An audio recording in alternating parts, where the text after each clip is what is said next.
Бүгін отбасымызбен бірге шымшықтарға ұя жасаймыз.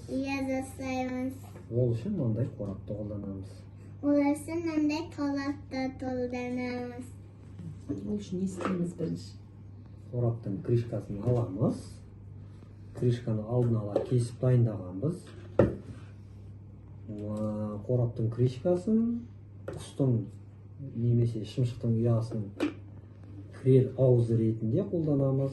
Мына қиылған крышканың өлшегін мына жерге былайынан клейлеп дайындап қоямыз. Ол үшін бізге клей керек және қораптың крышкасын аламыз. Енді алып ішіне сосын сен ертең шөп толтырасың, иә? Сосын құс салып қоямыз. Былайынан клейді жағамыз. Қоса бізге түйе ма? Келеді. Мам, тас кетеді ол менен.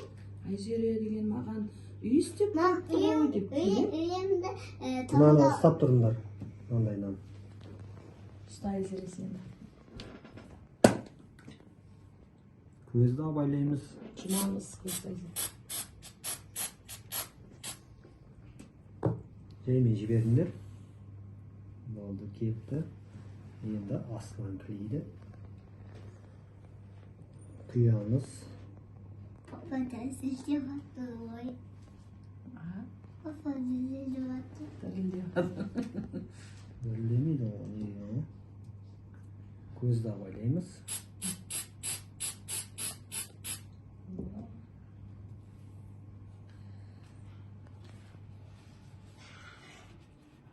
Не саласың сен Айзере ертең?